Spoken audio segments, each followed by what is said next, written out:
Bonjour et bienvenue à un livre audio de la chute de Sparte, écrit par Biz, lu par moi, Hugo le Magnifique, comme toujours. N'oubliez pas d'acheter une version du livre là, pour supporter l'auteur. En tout cas, page 11. J'ai 16 ans et je m'appelle Steve Simard. Oui, oui, avec deux E. Unilingue francophone, mes parents ont toujours associé l'anglais à la réussite. Et pour doubler mes chances de succès, ils ont oublié le E, pathétique. Pire que leur anglophilie, je leur pardonnerai jamais mes initiales nazies. Mais on peut naître dans une porcherie sans se croire cochon. Ma chambre. J'habite à Saint-Lambert et ça me fait profondément chier. Saint-Lambert est une banlieue prétentieuse et hypocrite. Une vieille dame qui courtise le fleuve avec le petit doigt en l'air, tout en se faisant enculer par le boulevard Taschereau, ce chef-d'œuvre de laideur poche moderne. Ma rue est banale, l'avenue Maple, et ma seule maison est sans intérêt. En fait, le seul endroit que j'habite vraiment, c'est ma chambre. J'adore ma chambre. C'est l'unique territoire où j'exerce une pleine souveraineté. Elle est au sol, évidemment. C'est une petite pièce sombre, attente à la chambre, fournaise, pas particulièrement confortable. En fait, c'est un antre, une tanière humide et sécurisante, à l'abri des humains. C'est ici un foutoir malodorant, totalement à mon image. Printemps dernier, mon père m'a ordonné de faire le ménage. Rageur, il s'est frayé un chemin parmi le linge sale, les livres et mon équipement de spéléologie pour ouvrir la fenêtre, en gueulant qu'il était temps de nettoyer les écuries d'Augios. J'ai rouspété pour la forme, mais j'ai trouvé l'image très bonne. La tâche est en effet herculéenne. La rentrée. On a beau dire que l'école nous emmerde à la fin du mois d'août, on a quand même hâte de revoir nos amis. Le jour de la rentrée est toujours fébrile. Dès le matin, les autobus jaunes déversent les torrents de flots agités et l'esplanade principale se transforme en rivière frémissante. Longeant le terrain de football du côté est, j'ai une vue d'ensemble des adolescents réunis devant la polyvalente. Tout en noir, maquillés, les gothiques allient l'imaginaire des vampires à la mythologie scandinave. Ils veulent faire peur, mais je les aime bien. Ils n'emmerdent personne et se battent jamais. En fait, ils sont doux et doux et polis, protégés par leur carapace de cuir et de clous. Ce sont des trésors bien gardés. Les rappeurs sont plus tapageurs, leurs amples habits les font ressembler à des personnages de BD. Tous les gars de la meute se comportent en mâle alpha. Hyper sexy, toutes menues, les filles bougent comme dans les clips. Chacune de leurs poses est calculée pour attiser le désir des hommes et la jalousie des femmes. Elles sont tellement excitantes que j'en ai mal au ventre juste à les regarder. Ce sont surtout des noirs qui composent leur cohorte, mais au compte quelques blancs. La culture n'a pas de couleur. J'envie leur attitude à la fois relaxe et tendue. J'admire leur démarche souple de panthère, toujours prête à bondir. Du fait de ma jambe droite plus courte, ma démarche légèrement chaloupée me permet une certaine connivence avec le click hip-hop. Et puisque j'adore leur musique, je suis en très bon terme avec eux. Et bien sûr, l'éléphant flamboyant Spartiate, notre équipe de football, la fierté de Gaston Miron. Aisément reconnaissables, leur couleur bourgogne et or, ils forment une véritable armée. Le corps arrière, Mathieu Saint-Amour en est le général. Beau, blond, brillant, c'est le demi-dieu de notre école. Même les profs et la direction lui vouent un respect intimidé. Seul l'entraîneur Claude Picotte peut prétendre un certain ascendant sur lui. Chargé de le protéger sur le terrain, les gros joueurs de ligue l'accompagnent partout, comme une garde prétorienne. Évidemment, il discute avec des filles, réunies en hémicycle, béat autour de lui. La brigade défensive est menée par Maxime Alexis Giroux, un secondaire intérieur que tout le monde appelle Mag. Ce surnom lui va très bien, comme une jante chromée. Et les quétaines et rutilants. Il arbore son éternel couple marine et semble encore avoir pris du muscle cet été. Il lance un ballon de football avec ses coéquipiers en parlant trop fort pour que tout le monde le remarque. Hey, comme moi, sa capacité d'analyser des formations adverses et la puissance de ses plaquages lui valent une renommée dans toute la ligue. En dehors du terrain, c'est un gros con gueulard que je méprise.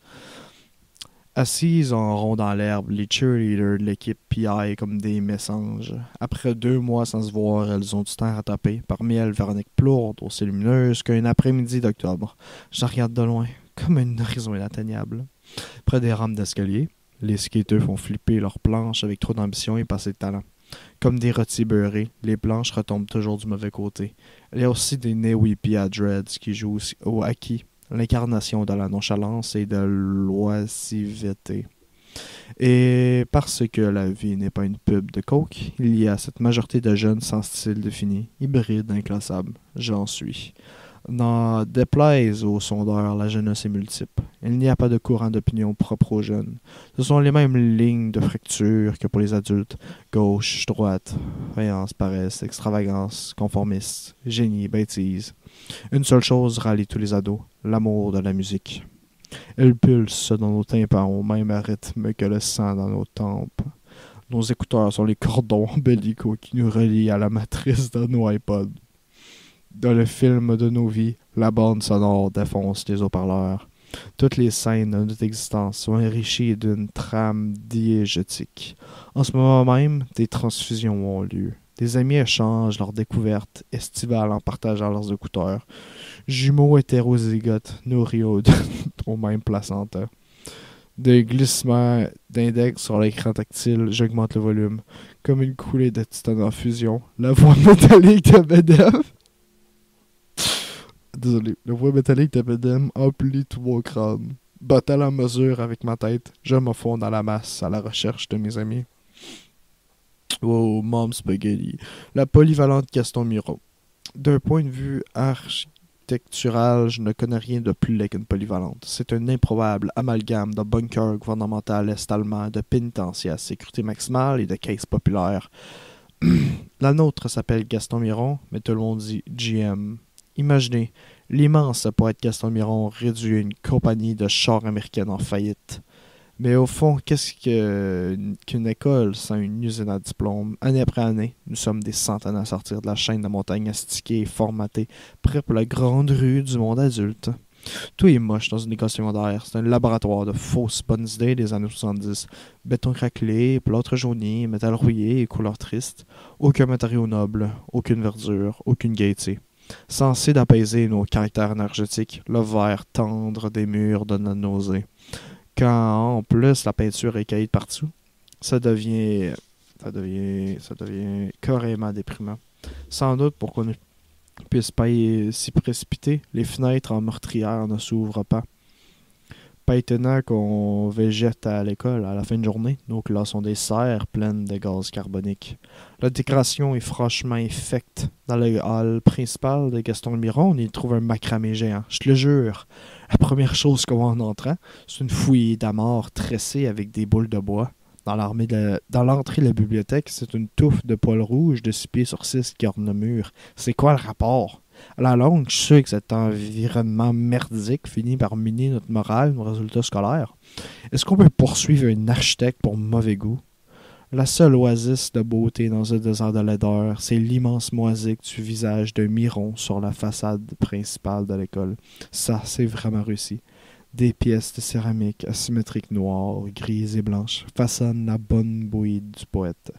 De la rue, en débouchant par l'esplanade principale, on reconnaît son visage bienveillant encadré de ses fameuses lunettes carrées. Ça fait un peu Staline sur la place rouge, mais le type a l'air tellement modeste que même à cette échelle, son portrait n'apparaît pas prétentieux. Rien à voir avec les poètes du 19e siècle. On dirait un commis de bureau anonyme. En se rapprochant du mur, les pixels grossissent et l'ensemble se brouille en une envolée doutarde sur un lac jeté. Évidemment, tout le bas du mur est brouillé de graffitis qui forment une bande d'entrelacs dégoulinant du cou de l'écrivain jusqu'au sol. Le rouge étant particulièrement prisé par les graffiteurs, on dirait qu'un invisible bourreau brandit la tête de Gaston fraîchement guillotonné. C'est terrible et magnifique, comme l'adolescence. 82% des ados sont heureux. En mangeant mon gyro ce matin, je suis tombé sur ce pitoyable titre dans le journal de la presse. Surprise! 82% des ados sont heureux. Une enquête spéciale de notre journaliste Nathalie Saint-Jacques. Mais bien qu'est-ce qu'on est heureux dans vos enquêtes bidons? Qu'est-ce que tu crois, Nathalie? Penses-tu qu'on va révéler à nos tourments une mercenaire de l'hydre des marais? Imagines-tu seulement le nombre de fois qu'on pense à la mort dans une journée? Ces pensées-là, on n'en parle à personne, mais elles jappent dans nos têtes comme des spectres affolés. Même si on t'en jugeait dingue, tu ne pourras pas supporter nos révélations. As-tu seulement une idée de la violence qui règne dans une polyvalente Nathalie? Les plus faibles se font littéralement dévorer par les charognards. Les hyènes attaquent en troupeau et se repaisent dans la peur. Certains d'entre nous sont tellement harcelés que le simple son des réveils matins suffit à crisper le restement dans un supplice atroce. Chaque sonnerie est le signal pavlovien d'une autre journée en enfer. Personne ne soupçonne à quel point nous sommes nombreux à vouloir brusquement changer de voie qu'on croise une voiture sur une route la nuit. Juste pour vivre l'intensité des dernières secondes avant le face-à-face. Aimerais-tu vraiment à quoi on pense qu'on contemple le vide du haut d'un balcon au 10e étage? Le vertige, ce n'est pas la peur de tomber, c'est la peur d'aimer la chute. Voudrais-tu savoir ce qu'on pense vraiment de la vie, Nathalie? Dans nos têtes, c'est un magma indistinct de pulsions réfrénées, d'idéaux mornés.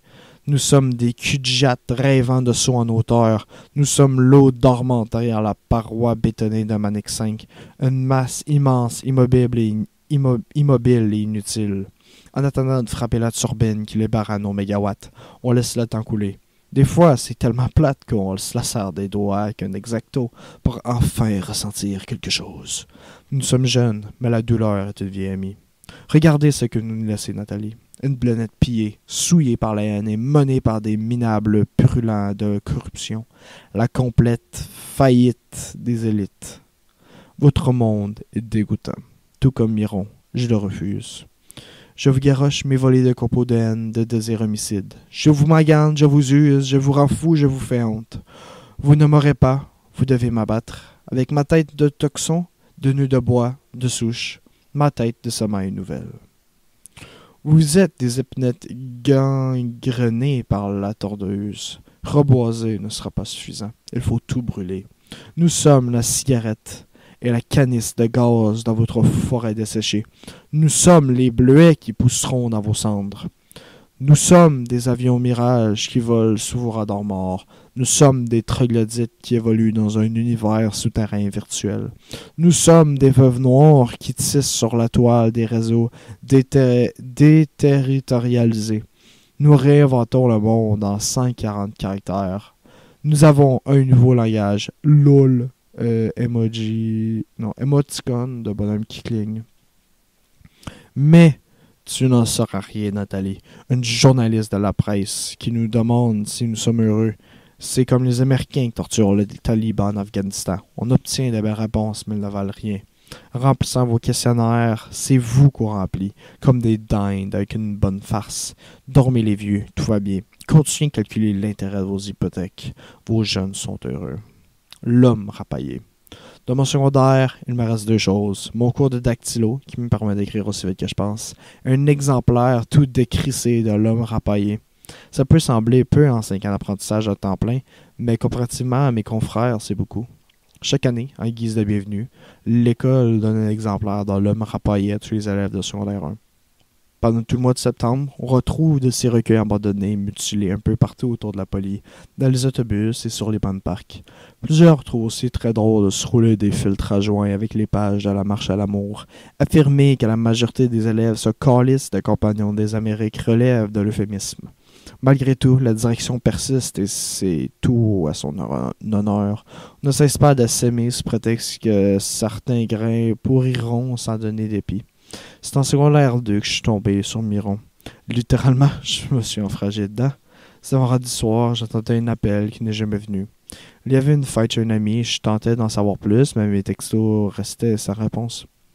Manifestement, je n'étais plus dans le coup avec la bande. C'est arrivé à Louis Étienne l'été dernier. Sans qu'on se consulte, il était devenu naze et indigne de nous. Pourtant, il n'avait rien fait pour mériter l'exclusion. Et on ne l'appelait plus et on l'invitait à l'école. L'automne d'avant, c'était Samir qui avait été frappé d'anathème. Comme la mort, la cruauté adolescente frappe aveuglement, sa morale et sans remords. Cette fois, c'était à mon tour d'en être victime. D'un strict point de vue organique, j'imagine que cette jachère était l'occasion pour la bande de se régénérer. Donc, je tournais en rond avec ma chambre, maudissant ma solitude. J'ai buté sur le livre qui dépassait de dessus la bibliothèque, le fameux homme rapaillé. Ça tombait bien, sans ami, sans blonde, sans projet. J'étais justement éparpillé aux quatre coins de ma vie. À cette époque, la lecture m'a sauvé la vie. Puisque je n'avais plus d'amis, je lisais. On n'est jamais seul avec un livre. J'ai passé mes fins de semaine et 2 étés complets à lire dans ma chambre, à la bibliothèque ou au parc devant le fleuve. Sans avoir tout lu, j'ai lu de tout. Philosophie, sociologie, histoire, biographie, poésie, romans et BD. Surtout français et québécois. Je tripe sur Mistral, son premier livre, Vamp et mon évangile. J'ai capoté sur le cowboy de Louis Hamelin. J'ai commencé Proust, mais 10 pages m'ont suffi. Je n'étais pas prêt. Proust est un projet de retraite. Le style alambiqué de Nietzsche me pose aussi problème. Je ne comprends pas tout, mais j'aime bien son idée de surhomme. Homère et Virgile sont mes idoles. Quelle densité imaginaire. Toutes les bonnes histoires datent de l'Antiquité. Après Jésus-Christ, les écrivains n'ont fait que régurgiter les mythes grecs en d'autres mots.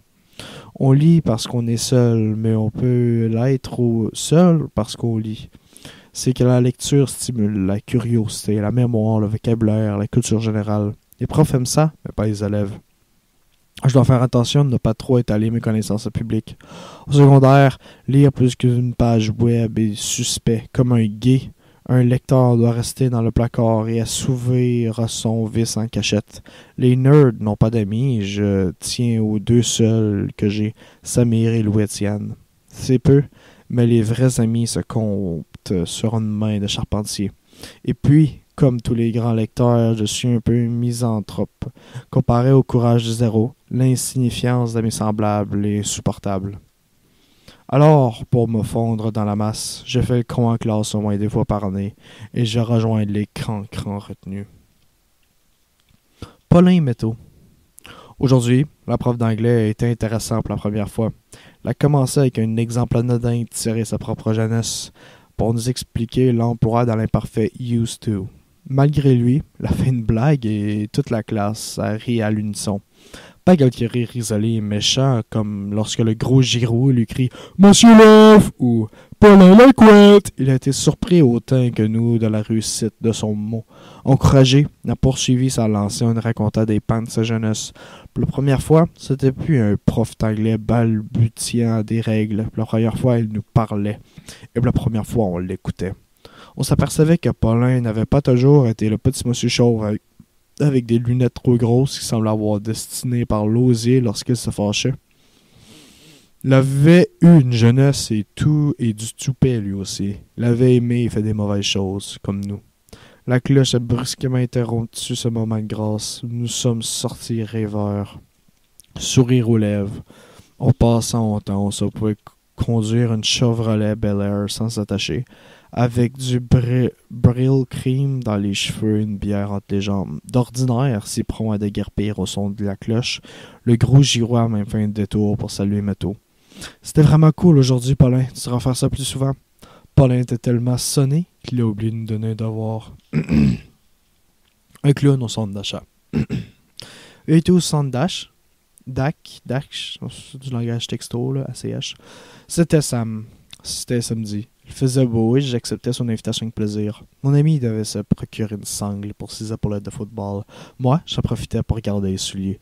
Je le rejoignis à l'arrêt de bus.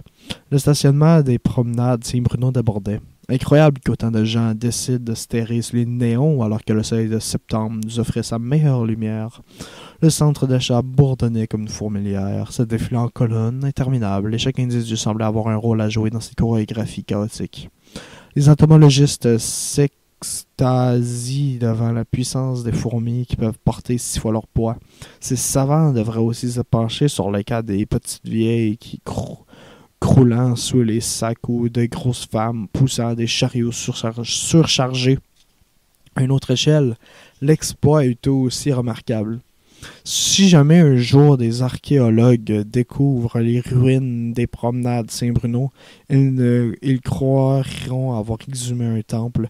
Ils n'auront pas tort. En étudiant la démesure, la laideur de l'architecture, ils déduiront que des dieux adorés sous cet autel du mauvais goût devaient être aussi puissants que monstrueux. Ils imagineront un culte complexe, le magasinage, marqué par une pratique très simple, l'achat. À la fois liturgique et païen, le calendrier des rites culmine à Noël, le solstice capitaliste. En évêque de cette église décadente, les économistes sont de parfait charlatan qui excelle à prédire le passé. Fumiste parmi les fumeurs, les prêtres publicitaires rédigent les évangiles et célèbrent la grande messe de la consommation. Ce qu'il y a de bien avec les centres d'achat, c'est que c'est un véritable gisement de filles. Elles se promènent deux par deux ou en bande. Plusieurs se retournent sur notre passage. Pour Samir, évidemment, grand, basané, immense yeux paisibles, un héros de roman. Avec mon maigre corps d'épouvantail perdu dans mes vêtements informes, je n'ai aucune chance. Je ramasse les miettes des regards pleins de désir que les filles jettent sur mon ami. Les filles et moi, c'est le néant. Niet, nada. C'est Sam qui l'a vu le premier. Un clown cloné à partir de Krusty et de Gérard Jugnot. Nous étions au balcon qui donnait sur une place intérieure. En bas, le butler officiait devant une petite foule d'enfants et de parents. Accoudés à la rambarde, nous étions en première loge d'un théâtre grandiose. Le clown des pauvres arborait une perruque jaune sale qui laissait paraître des cheveux crasseux. Son chandail vert était trop petit pour son gros ventre. La boutonnière, une fleur orange usée, pendait lamentablement. Ses jeans éliminés bâillaient comme ceux d'un plombier. Jadis rouge vif, ses souliers étaient lacés avec des ficelles dépareillées. Sa barbe de 3 jours et les poches d'hockey sous ses yeux trahissaient une vie difficile. C'était à la fois triste et grotesque.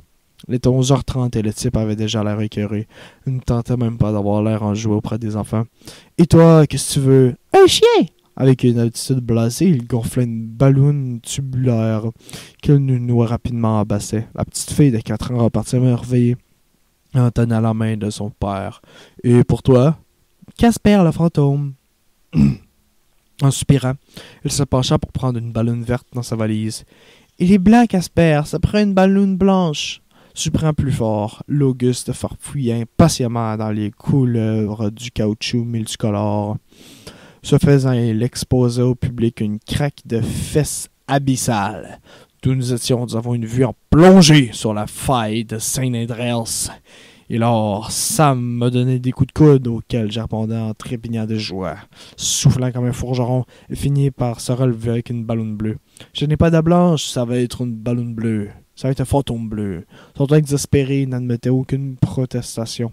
Il fit quelques nœuds avant de remettre sèchement son Casper à la fillette bondeuse. Visiblement, il n'était pas satisfait du résultat.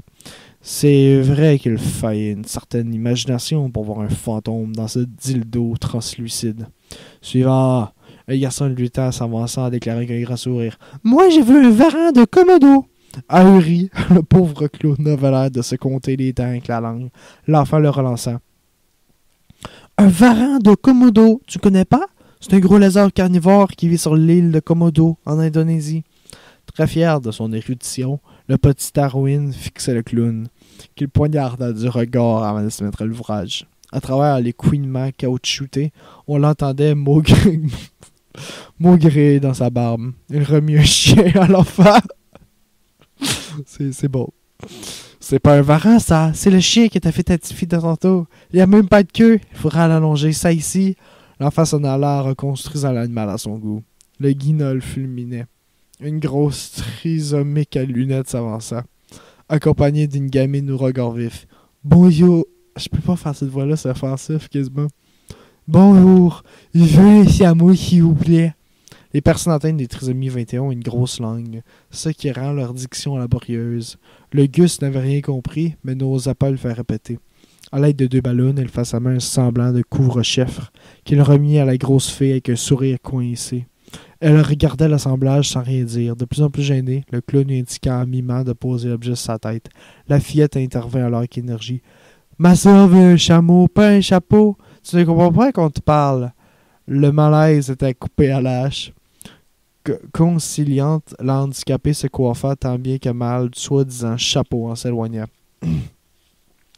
Avant de rejoindre sa grande sœur, dont le galurin ça faisait déjà comme un soufflé raté, la petite fille toisa l'amuseur et daigna un index péremptoire en lui lançant. « T'es le plus mauvais clown que j'ai jamais vu, retourne dans ta cage. » Sam et moi, on se soutenait mutuellement pour ne pas s'écrouler de rire. On hurlait comme des babouin en pointant du doigt le bouffon. Le pauvre s'enfuyait dans la honte, la valise dans une main et sa perruque dans l'autre. J'avais mal aux joues et Sam pleurait. Quand j'eus repris mon souffle, je réussis à lui dire « Elle a raison, man! C'est le pire clown de tout le système solaire! » Mon pote s'essuya les yeux de sa manche avant de répondre. « Au contraire, j'ai jamais vu un clown aussi drôle. Faire rire le monde, c'est quand même le but d'un clown. Oui, mais il a pas fait exprès. C'est le résultat qui compte. Je te dis, ce gars-là, c'est un génie. Génie au nord, je me souvenir de lui sur mon lit de mort. » Ma prof de français. Ça fait 2 jours que je suis immergé dans le parfum de Patrick Susskind. Trop bon. La prof de français nous a présenté un livre avec une mise en contexte olfactive de Paris au 18e siècle. Égaux à ciel ouvert, bestiaux côtoyaient les humains. Selon elle, aucun d'entre nous n'aurait survécu 2 semaines dans pareil dépotoir. Je l'aime beaucoup, cette petite prof. Une jeune de 25 ans avec une frange à la Cléopâtre et un fessier parfait. Lorsqu'elle écrit au tableau, tout le monde se tait. Personne ne suit la craie, mais tous, même les filles, se répaissent de cette merveilleuse miche qu'elle nous présente toujours bien emballée. Ah, les filles sont toutes billes dans cette classe-là. Elle a aussi une petite cicatrice très sexy sur le menton. Ça lui fait un sourire vertical, en plus de celui qui creuse ses fossettes de bébé. Film, musique, théâtre, littérature, elle trouve toutes sortes d'astuces pédagogiques pour nous intéresser au français. Avec moi, ça va, je suis convaincu d'avance. Pour cette raison, je crois qu'elle m'aime bien. Elle lit régulièrement mes compositions devant la classe. Ça me gêne autant que ça me flatte. Avec les autres, c'est plus difficile. Les gars se foutent éperdument des participes passés ou des verbes transitifs. Tout ce qu'ils retiennent du cours, c'est son cul. C'est déjà ça. Pour une fois qu'ils ne sont pas retranchés dans leur téléphone, ils partagent un bonheur commun dans le monde réel. Dans les douches, après un match, Sam m'a dit qu'il a déjà entendu le gros Giroud imaginer se faire sucer par elle pendant que la petite frange carrée lui chatouillait le nombril. Ok. Pour ma part, mon fantasme est plus élaboré. Ok. Après la dernière période, elle me demande de rester pour discuter de la qualité de mes textes. Elle tient à me récompenser pour ma maîtrise de notre belle langue. Elle porte sa jupe trop courte, mais sans pantalon en dessous. C'est quoi cette mode ridicule de mettre des pantalons et une jupe? Juchée sur ses bottillons léopard, elle se retourne en s'appuyant sur son bureau. Une jambe tendue et l'autre demi-repliée. Elle me présente le trophée de sa croupe. Utilisant ses hanches comme des poignons, je la tire à moi d'un coup sec. Elle rugit comme une motosport. Je m'insère en elle aussi précisément qu'une Bixie dans son support.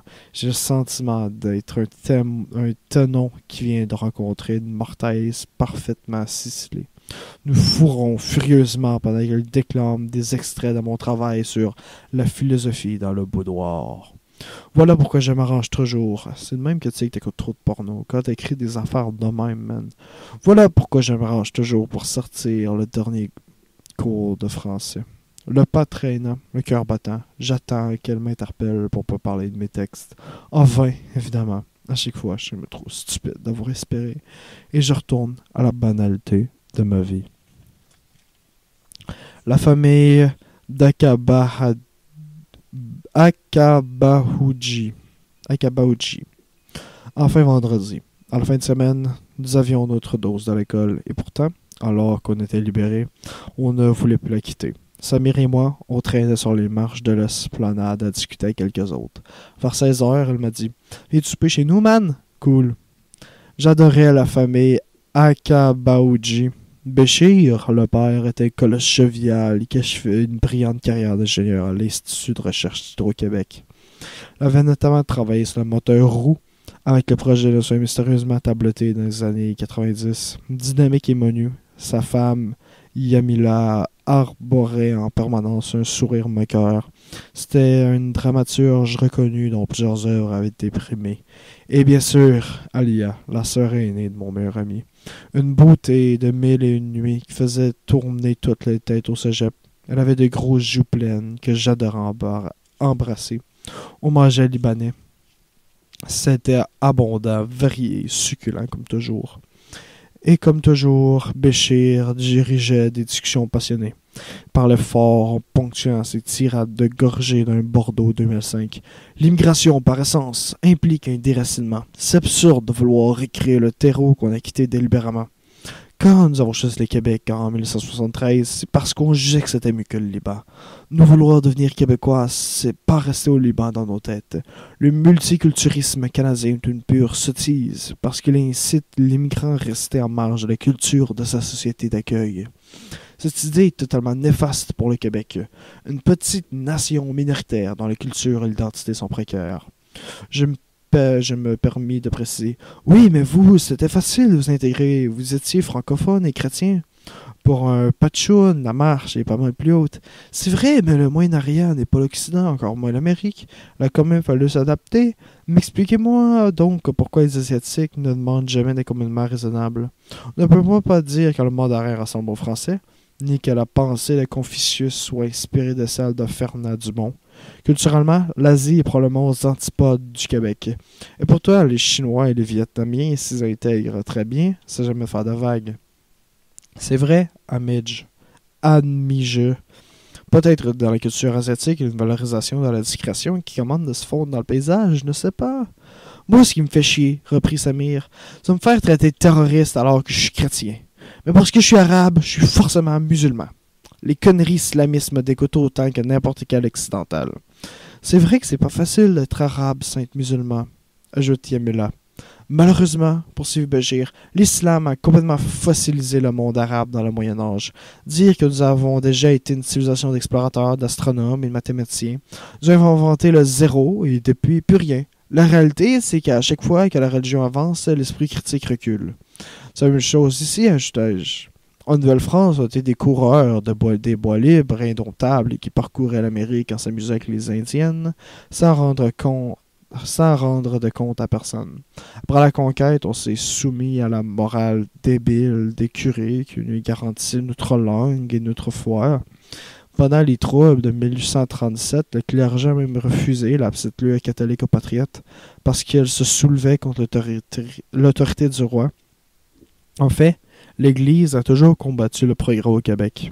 Moi, intervint Yamila avec une agressivité sourde, je ne pardonnerai jamais aux islamistes leur condition médiévale des femmes. Même ici, il y a des fous d'Allah qui obligent les femmes à se cacher. Pouvez-vous croire que j'ai vu une burqa au marché à Denis cet été? Elle fulminait et vida son verre dans d'un trait. Il faut être absolument intolérant envers l'intolérance et refuser que les barbus prennent pied au Québec. Ici, c'est l'environnement sur Terre où la femme est la plus libre. Oui, mais ici, lança Lia, les gars ne savent pas comment aborder les filles. Elles sont complètement castrées. Qu'est-ce qui arrive au Casanova des Bois qui cruisait les Indiennes? Ordi par le vin, j'ai failli saisir sa perche et lui dire à quel point je la trouvais belle, mais Sue a été déplacé devant sa famille. Les curés ont complètement anéanti toute la virilité des pures laines, me lança Samir Gugnard. Heureusement qu'on est là pour s'occuper de vos femmes. Tu peux me laisser d'un nuque, mais pas de pure laine. Aucun Québécois, dit de souche, ne peut prétendre que ces gènes n'ont pas été bonifiés par les Irlandais ou les Indiens. Moi-même, j'ai du sang innu par ma grand-mère. Le Québec n'est pas une couverture de laine, mais une ceinture fléchée. Plusieurs fils tissés et serrés sur une technique amérindienne forment une trame principale de couleur rouge. Ça, c'est le fond français du Québec, enrichi de fils de toutes sortes de couleurs, l'immigration, dont les flèches indiquent que tout le monde va dans la même direction. En plus, les flèches forment des éclairs qui évoquent notre puissance hydroélectrique, ajouta Béchir. Tout à fait. Du point de vue utilitaire, la ceinture servait à ceinturer les manteaux de fourrure pendant l'hiver. En canot, les coureurs des bois la nouaient solidement pour maintenir le bas de leur dos. En plus, ils tenaient à jour leur inventaire de fourrure en faisant de nœuds dans les franges pour dénombrer les pots de castor, les trous de martre. Et comme la ceinture était imperméabilisée à la cire d'abeille, on pouvait la tenir en coupe pour y boire de l'eau. J'ai toujours trouvé ça beau, une ceinture fléchée, a dit Yamila. Je n'ai jamais compris pourquoi les Québécois n'apportent pas plus souvent. Malheureusement, expliquai-je, c'est un objet complètement folklorisé. Faudrait la déquétaniser et la ramener dans la modernité. Par exemple, quand on l'attache à gauche ou à droite, on annonce nos couleurs politiques. On pourrait aussi la porter en sautoir, comme Napoléon, ou carrément en écharpe. Et pourquoi pas un hijab en ceinture fléchée? Les Sikhs pourraient s'en faire un turban et les Africains pourraient le nouer autour de leur boubou. En fait, en même temps que la citoyenneté québécoise, il faudrait donner une ceinture fléchée à chaque immigrant. Disait, nous au Québec, tu peux partir ta ceinture comme tu veux. Te voici québécois. On a tous bu une gorgée de vin pour réfléchir à tout ça. Yamilin intervint alors avec une métaphore culinaire. Moi, je vois le Québec comme un gâteau frit. La bonne recette commande un équilibre délicat. La pâte francophone incorpore les fruits de l'immigration. Juste de la pâte, c'est fade. Trop de fruits, il n'y a plus de gâteau. Les fruits doivent être repartis au hasard dans la pâte. Pas question d'avoir un gâteau de cerise dans un coin. Aussi, chaque fruit doit exister en entier. Il ne doit pas être broyé jusqu'à perdre son identité. Le plaisir d'un gâteau, c'est que chaque tranche est différente, avec le même bon goût d'épices et de rhum. Mais la société d'accueil doit aussi s'ouvrir à l'autre, nuance à l'IA. On ne peut pas demander à l'immigrant de reformater en entier sa mémoire. Absolument, c'est comme mes baklava au sirop d'érable. Écoutez-moi ça. La parfaite illustration de l'immigration en Russie. Il fit circuler fièrement le plateau de pâtisserie. Je ne pus retenir ce calembour douteux. Waouh, un pire délice de la cabane à sucre. Tout le monde s'escalfa. On est reparti en réinventant le menu de la cabane à sucre avec les oreilles de Mahomet au sirop d'érable. Béchir a débouché une autre bouteille et la soirée s'est poursuivie en rigolant. À cette heure, mes parents doivent être devant la télé. La crosse. J'ai touché les seins de Véronique Plourde. Ou plutôt, les seins de Véronique Plourde m'ont touché. C'est pendant la crosse, en éducation physique, notre prof Jean-Michel, moi je connais Jean-Michel, un rougeau qui ressemblait à Claude Gaufreau avec une grosse bedaine, avait décidé de nous initier au sport officiel du Canada, la crosse, un jeu rapide et violent, métaphore absolue des guerres amérindiennes. Pour dénouer des conflits, les tribus déléguaient leurs meilleurs guerriers sur le terrain. Les joutes étaient sanglantes et offraient un spectacle terrible. Durant plusieurs jours, il y avait souvent des morts. On a passé la première partie du cours à pratiquer les passes. 2 par 2, on se lançait une balle en caoutchouc, celle des Iroquois était en bois, avec un petit panier au bout d'un bâton. Pas facile. Un peu par hasard, je me suis jumelé avec Véronique Plourde, la plus belle fille de l'école. Gracieuse et souple, elle a mis peu de temps à maîtriser la technique. Plutôt bon dans les sports, je n'étais pas déconcentré par sa beauté. Je n'étais presque pas déconcentré par sa beauté. On commentait nos progrès en se félicitant mutuellement dans la tenue de nos crosses, de la maîtrise de nos boules. Ces sous-entendus sexuels étaient exquis. J'avais l'agréable sentiment qu'elle me remarquait pour la première fois en 5 ans. On s'était retrouvés dans la même équipe. Complété par Samir, notre trio s'est révélé très productif. Ma complicité avec Véronique était presque surnaturelle, comme si nous bougions en accéléré avec un monde au ralenti. Nos contre-attaques étaient rapides, nos passes précises et nos tirs imparables. Nous médusons l'assemblée dans un ballet chorégraphié par Jackie Chan. Même Jean-Michel, d'ordinaire assez avare de compliments, se permettait de nous ériger, par exemple, pour illustrer une facette du jeu. Pendant qu'on reprenait notre souffle sur le banc, on commentait nos bons coups, on élaborait des stratégies. Nos épaules et nos genoux se touchaient. Même en sueur, elle sentait bon. Je tremblais de désir. Dans l'autre équipe, la frustration était palpable. À chacun de nos buts, le gros Giroud fouettait l'air de sa crosse, de plus en plus violemment.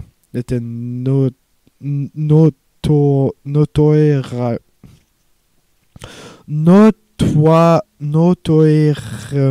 mauvais perdant, et sa rage commençait à lui brouiller l'esprit.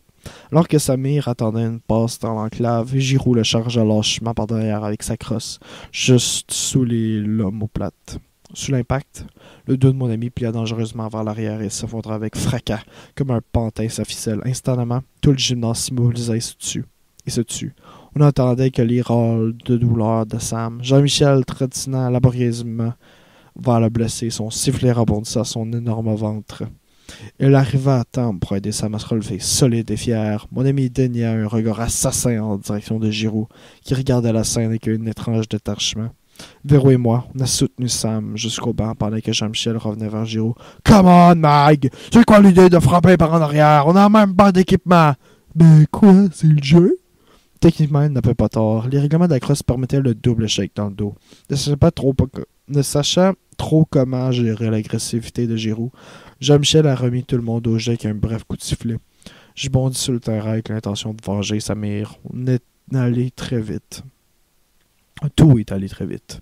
Pour avoir récupéré la balle en zone neutre, je décampais sur l'aile gauche avec Véro au centre. Giroud m'attendait de pied ferme, comme un troll avec sa hache. Arrivé devant lui, j'inclinais légèrement l'épaule vers la droite. La feinte réussit. Giroud se déplaça, pensant que je le doublais sur sa gauche. Au lieu de quoi, je roulais le long de sa crosse en pivotant pour le tourner sur sa droite. Sentant que je lui échappais, il me poussa toutes ses forces pour me sortir du terrain. C'est ce moment que je fus frappé par la grâce. Juste avant de sortir en touche, je m'envolai à la Michael Jordan, propulsé par l'énergie de Giroud. En plein vol, je fis décrire à ma crosse un arc de cercle latéral à partir du dessus de ma tête jusque sous mes jambes en grand égard. Ma passe parfaite fut reçue par Véronique qui, seule devant le gardien, ne rata pas sa chance. J'atterris en même temps que la balle défonçait les cordages. Ce fut le furie. Véronique courut vers moi et se jeta dans mes bras en hurlant. Elle s'entourait le bassin de ses jambes musculeuses et je la tenais en tournoyant comme dans un film porno. Je sentais ses seins pleins s'écraser contre mon torse alors qu'elle m'embrassait sur le front en brandissant le point de la victoire. Bro, what zero pussy does to an MF. Je suçais à chaque seconde de cet instant comme un bonbon qui font trop vite. Nous fûmes rejoints par notre équipe et nos adversaires qui nous acclamaient de coups de « Wow, man! Malade! Trop sick! » À travers la cohue, je vis Père Joseph Chérubin mimer mon saut devant quelques spectateurs ébahis. Seul dans son coin, Giroud, hors de lui, lança sa crosse qui se fracassa contre le mur. Je savourais la triomphe du guerrier qui réclamé par sa tribu.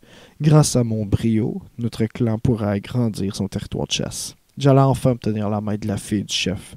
Quand Giroud sera probablement condamné à l'exil par les siens, cette jutsu n'avait pas de fin de mort, à part peut-être l'orgueil de Giroud. Porté par mon exploit, je passai un excellent vendredi soir. Il n'y avait pas grand-chose au programme. Samir était parti visiter dans la famille à Trois-Rivières. Évaché de mon lit, j'en profitais pour savourer mon plaisir en écoutant Radio. Dans ma tête, un projectionniste rejouait la scène sous tous les angles, avec ralenti et arrêt sur image. Je savais que le souvenir s'émousserait rapidement. J'essayais de fixer dans ma mémoire chaque parcelle de sensations physiques avec Véronique. Ce qui avait eu lieu en éduc était majeur. D'ordinaire, on me félicitait pour la qualité de mes écrits. Mais pour obtenir l'admiration des gars et l'adoration des filles, rien ne valait la renommée sportive. Était-il possible de passer de zéro à héros le temps de me passer à la crosse?